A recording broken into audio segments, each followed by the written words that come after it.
జై శ్రీరామ్. శ్రీమాత్రే నమః. శ్రీ గురుభ్యో నమః. 2024 సంవత్సరం జూలై నెల మాస ఫలితాలు. ఈ జూలై నెల చాలా స్పెషల్. దానికి కారణం ఏంటంటే మనకి ఆషాఢ మాసం జరిగే మాసం కూడా ఈ మాసము. ఈ మాసంలో వచ్చే ఏకాదశినే మనందరం తొలి ఏకాదశి అని పిలుస్తాము. శాస్త్ర ప్రకారంగా ఈ మాసంలోనే సూర్యనారాయణమూర్తి ఆయనాన్ని మారుస్తారు. అంటే ఈనాడు ఉత్తరాయణంలో ఉన్న సూర్యనారాయణమూర్తి ఈ తొలి ఏకాదశి నుంచి దక్షిణాయన పుణ్యకాలం ప్రారంభమవుతుంది. ఈ దక్షిణాయన పుణ్యకాలం యొక్క విశిష్టత మరియు సూర్యనారాయణమూర్తి దక్షిణాయనంలో అంటే ఈ మాసంలో కర్కాటక రాశిలో ప్రవేశించడం వల్ల దక్షిణాయన పుణ్యకాలం ప్రారంభమవుతుంది. దక్షిణాయన పుణ్యకాలం అంటే దేవతలకి రాత్రి సమయము.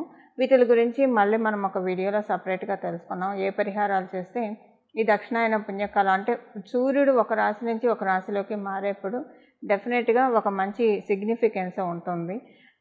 ఎవరైనా ఆత్మవిశ్వాసం లోపించి బాధపడుతూ ఉన్నా, ఆత్మబలం ఆత్మస్థైర్యం లోపించి బాధపడుతూ ఉన్నా, సూర్యనారాయణమూర్తి ఒక రాశి నుంచి ఇంకో రాశికి మారేప్పుడు వాటిని మనం పట్టుకొని వాటికి తగ్గ పరిహారాలు చేసుకోవడం వల్ల వీటన్నిటి నుంచి కమ్ ఓవర్ అవ్వడానికి డెఫినెట్గా ఛాన్సెస్ ఉంటాయి. అయితే ఇప్పుడు ఇంకా స్పెషల్, ఎందుకంటే దక్షిణాయన పుణ్యకాలం కూడా ప్రారంభమవుతుంది కాబట్టి. అసలు ఈ నెల మాస ఫలితాలు మనం తెలుసుకోవడానికి ముందుగా ఈ నెల ఈ ఫలితాన్ని ప్రసాదించే గ్రహదేవతలు అసలు ఏ రాశుల్లో ఉండి ద్వాదశ రాశుల వాళ్ళకి ఎలాంటి ఫలితాన్ని ప్రసాదించబోతున్నారు, ఈ విషయం ఒకసారి మనం చూద్దాము. అన్ని రాశుల్లోకి ప్రథమ రాశి అయిన మేషరాశి అధిపతి అయిన మంగళ సంచారం జరుగుతూ ఉంది. ఆయన ఈ నెల 12వ తారీఖు వరకు కూడా మంగళ్ అక్కడే ఉంటారు, మేషరాశిలోనే ఉంటారు. 13వ తారీఖు నుంచి మేషరాశి నుంచి వృషభ రాశిలోకి మూవ్ అవుతారు. అక్కడ గురు భగవానుడు సంచారం జరుగుతుంది వృషభ రాశిలో. మిథున రాశిలో రవి బుధ శుక్రుల సంచారము. బుధదేవుడు మిథున రాశి నుంచి 7వ తారీఖు తర్వాత నుంచి కర్కాటక రాశిలోకి అడుగు పెట్టబోతూ ఉన్నారు. అలాగే సూర్యనారాయణమూర్తి ఈ నెల 17వ తారీఖు నుంచి కర్కాటక రాశిలోకి ఎంటర్ అవుతున్నారు. అదే మనం తొలి ఏకాదశి, ఆ రోజు మనకి తొలి ఏకాదశి. అలాగే శుక్రాచార్యుల వారు 20వ తారీఖు తర్వాత నుంచి మిథున రాశి నుంచి కర్కాటకంలోకి ఎంటర్ అవుతూ ఉన్నారు. కేతు భగవానుడు కన్యారాశిలో సంచారము, వక్రించిన శనీశ్వరుడు కుంభరాశిలో సంచారము, అలాగే రాహు భగవానుడు మీనరాశిలో సంచారము. ఈ మాసంలో చాలా విశేషాంశాలు ఉన్నాయి. మొదటి విశేషాంశం అంటే దక్షిణాయన పుణ్యకాలం ప్రారంభమవుతుంది. ఉత్తరాయణ పుణ్యకాలం ఎంత పవిత్రమైనదో దక్షిణాయన పుణ్యకాలం కూడా అంతే పవిత్రమైనది. దీనికి విడిగా మనం ఒక వీడియో తెలుసుకుందాము. అసలు సూర్యనారాయణమూర్తి దక్షిణాయన పుణ్యకాలం ప్రారంభమైనప్పుడు ఎలాంటి పరిహారాలు చేసుకోవాలి, ఇవన్నీ మనం విడిగా మాట్లాడుకుందాము.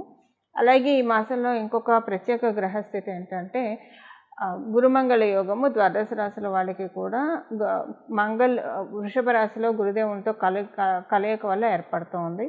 ఇది కూడా చాలా ప్రత్యేక అంశం అని చెప్పాలి. అందున ఇప్పుడు శనీశ్వరుడు వక్రించినప్పుడు ఇలాంటి యోగాలు ఏర్పడటం చాలా మంచిది, ఇంకా యోగదాయకంగా ఉంటుంది ద్వాదశ రాశుల వాళ్ళకి. ఏ విషయాల్లో ఇది యోగిస్తుంది, అసలు మీ జన్మజాతకంలో ఎలా ఉన్నా ఈ యోగాన్ని ఒడిసిపట్టుకోవాలంటే ఏం చేయాలి, దీని గురించి మనం విడిగా ఒక వీడియోలో మాట్లాడుకుందాం. ఇప్పుడు ప్రస్తుతం మనం ఈ మాసం యొక్క ఫలితాలు తెలుసుకునే ప్రయత్నం చేద్దాం.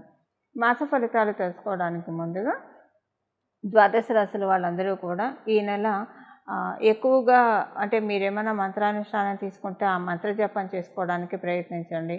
ఎక్కువగా మెడిటేషన్ కావచ్చు, లేదా మనసులో భగవన్ నామస్మరణ చేసుకోవడానికి మీ నిత్యదైనందిన జీవితంలో మీ పనులు మీరు చేస్తూ భగవన్ నామస్మరణ ఎక్కువగా చేయడానికి ప్రయత్నించండి. ఎందుకంటే ఇది చాలా మంచి శుభ సమయం. ఈ మాసంలో చేసే జపాలు కావచ్చు, దానము కావచ్చు, తపస్సు కావచ్చు, ఏదైనా కూడా చాలా సత్వరంగా ఫలితాన్ని ఇస్తాయి. మీ ఇష్టదైవాన్ని, కొంచెం మీ కులదైవాన్ని, మీ ఇష్టదైవాన్ని, మీ గ్రామదైవాన్ని, మీ ఇలవెలుపుని ఈ మాసంలో ఎక్కువగా పట్టుకోవడానికి ప్రయత్నించండి. దానికి కారణం ఏంటంటే సూర్యనారాయణమూర్తి దక్షిణాయన పుణ్యకాలంలోకి ఎంటర్ అవబోతున్న గడియలు కాబట్టి ఎక్కువగా భగవద్ ఉపాసన. ఎందుకంటే ఈ మాట ఎందుకు చెప్తున్నానంటే దక్షిణాయన పుణ్యకాలము దేవతలకు రాత్రి సమయం, ఉత్తరాయణ పుణ్యకాలం దేవతలకి పగటి సమయం.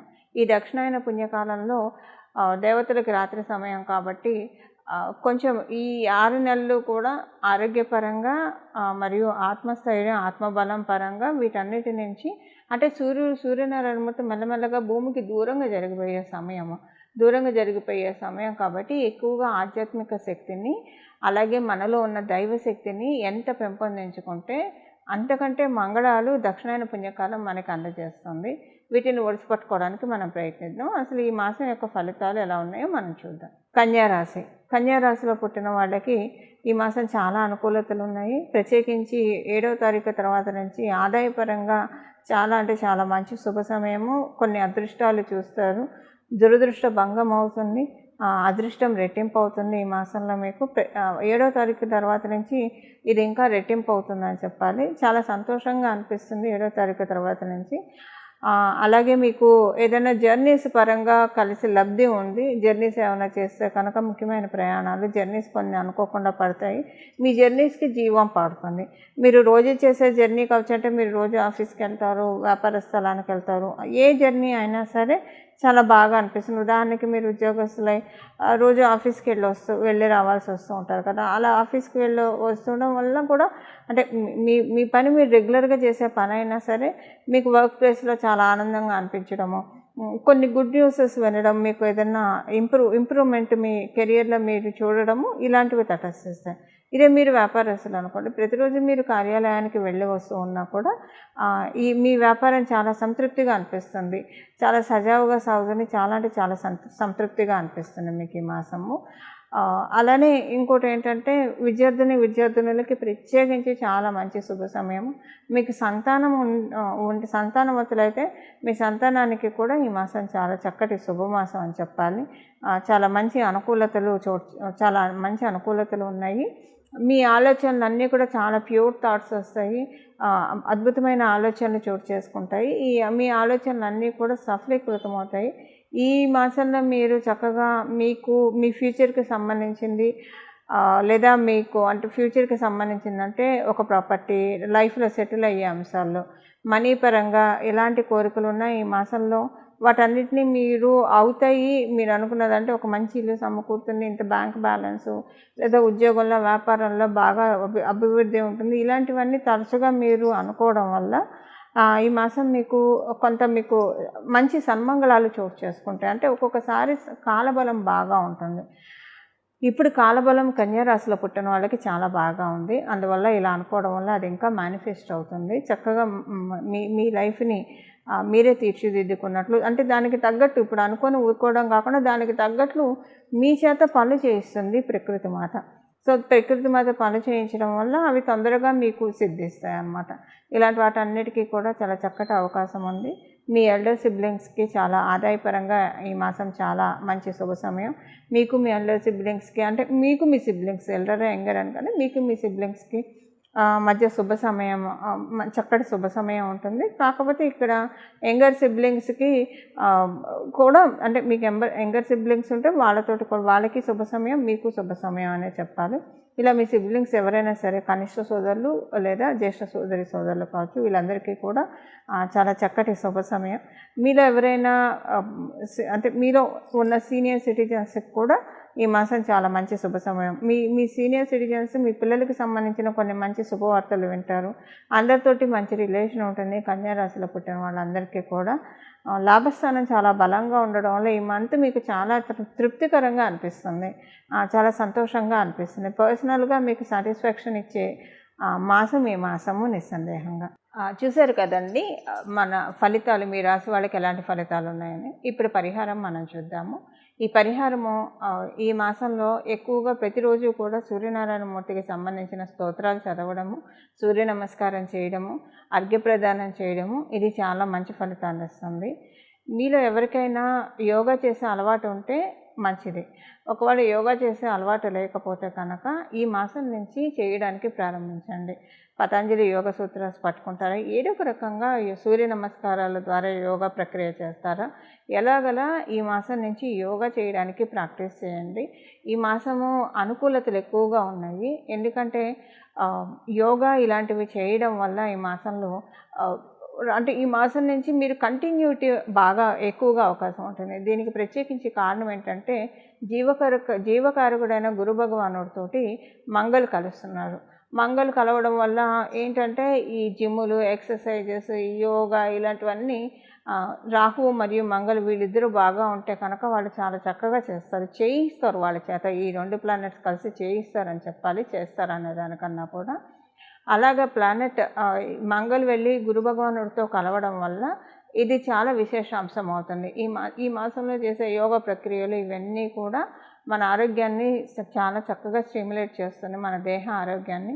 శారీరక ఆరోగ్యంతో పాటు మానసిక ఆరోగ్యం కూడా చాలా బాగా దృఢపడుతుంది, గట్టిపడుతుంది.